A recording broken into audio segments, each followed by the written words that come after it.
लाडक्या बहिणींनो, ई-के-वाय-सी दुरुस्ती करा. आज शेवटचा दिवस. ई-के-वाय-सी करण्यासाठी लाडक्या बहिणींना आज शेवटचा दिवस आहे. लोकमत न्यूज नेटवर्क वर्धा येथून ही बातमी प्रसिद्ध झाली आहे. मुख्यमंत्री माझी लाडकी बहीण योजनेअंतर्गत लाभ घेण्यासाठी ई-के-वाय-सी प्रक्रिया पूर्ण करताना झालेल्या त्रुटीमुळे अपात्र ठरलेल्या महिलांना दुरुस्तीची संधी देण्यात आली आहे. तर या ठिकाणी मुख्यमंत्री माझी लाडकी बहीण योजनेअंतर्गत लाभ घेण्यासाठी काही लाडक्या बहिणींकडून ई-के-वाय-सी प्रक्रिया पूर्ण करताना झालेल्या त्रुटीमुळे त्या लाडक्या बहिणी अपात्र ठरल्या. अशा अपात्र ठरलेल्या महिलांना दुरुस्तीची संधी देण्यात आली आहे. त्यानुसार महिलांना 31 मार्चपर्यंत पुन्हा एकदा ई-के-वाय-सी दुरुस्ती करता येणार आहे. तर या अशा लाडक्या बहिणींना ज्यांच्या ई-के-वाय-सी त्रुटीमुळे अपात्र ठरल्या अशा बहिणींना महिलांना 31 मार्चपर्यंत पुन्हा एकदा ई-के-वाय-सी दुरुस्ती करता येणार आहे. म्हणजेच आज शेवटचा दिवस आहे. 31 मार्च हा शेवटचा दिवस असून महिलांनी ई-के-वाय-सी करून घ्यावी असे आवाहन करण्यात आले आहे.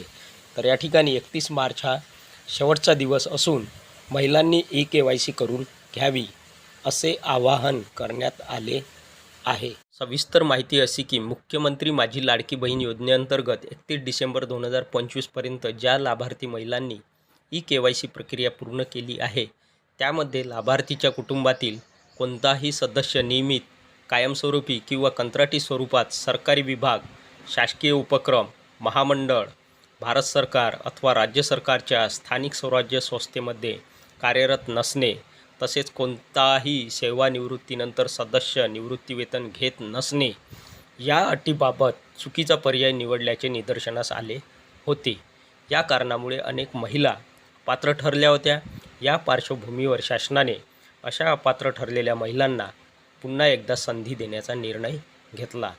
तर मुख्यमंत्री माझी लाडकी बहीण योजनेअंतर्गत 31 डिसेंबर 2025पर्यंत ज्या लाडक्या बहिणींनी किंवा ज्या लाभार्थी महिलांनी ई-के-वाय-सी प्रक्रिया पूर्ण केली आहे आणि त्यामध्ये लाभार्थीच्या कुटुंबातील कोणताही सदस्य नियमित, कायमस्वरूपी किंवा कंत्राटी स्वरूपात सरकारी विभाग किंवा शासकीय उपक्रम किंवा महामंडळ, भारत सरकार अथवा राज्य सरकारच्या स्थानिक स्वराज्य संस्थेमध्ये कार्यरत नसणे, तसेच कोणताही सेवानिवृत्तीनंतर सदस्य निवृत्तीवेतन घेत नसणे या अटीबाबत चुकीचा पर्याय लाडक्या बहिणींनी निवडल्याचे निदर्शनास आले होते.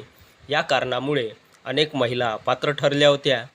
या पार्श्वभूमीवर शासनाने अशा अपात्र ठरलेल्या महिलांना पुन्हा एकदा संधी देण्याचा निर्णय घेतला. म्हणजे ज्या लाडक्या बहिणींनी किंवा लाभार्थी महिलांनी मुख्यमंत्री माझी लाडकी बहीण योजनेअंतर्गत 31 डिसेंबर 2025पर्यंत ज्या लाभार्थी महिलांनी ई-के-वाय-सी प्रक्रिया पूर्ण केली आहे आणि ज्यांनी चुकीचा पर्याय निवडल्याचे निदर्शनास आले होते, अशा या कारणामुळे अनेक महिला अपात्र ठरल्या होत्या.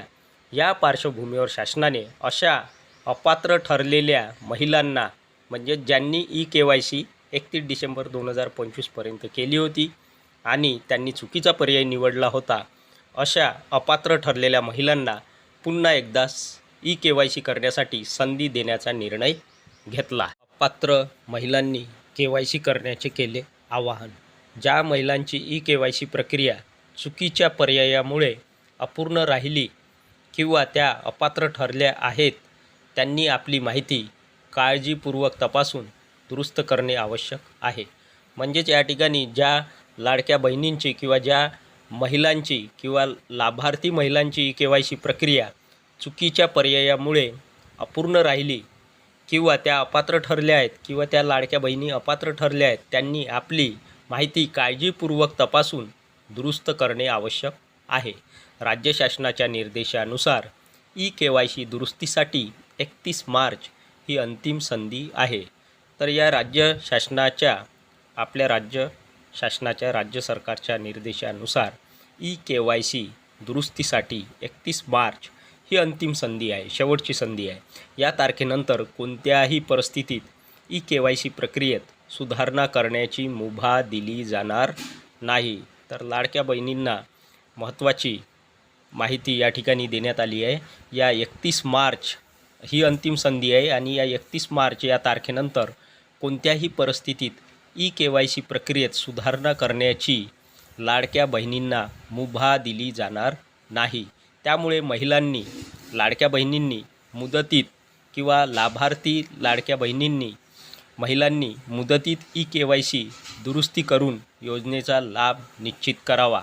म्हणजेच त्यांनी 31 मार्च ही अंतिम तारीख आहे. या तारखेपर्यंत लाडक्या बहिणींनी मुदतीत ई-KYC दुरुस्ती करून योजनेचा लाभ निश्चित करावा किंवा करायचा आहे, असे आवाहन जिल्हाधिकाऱ्यांनी केले आहे.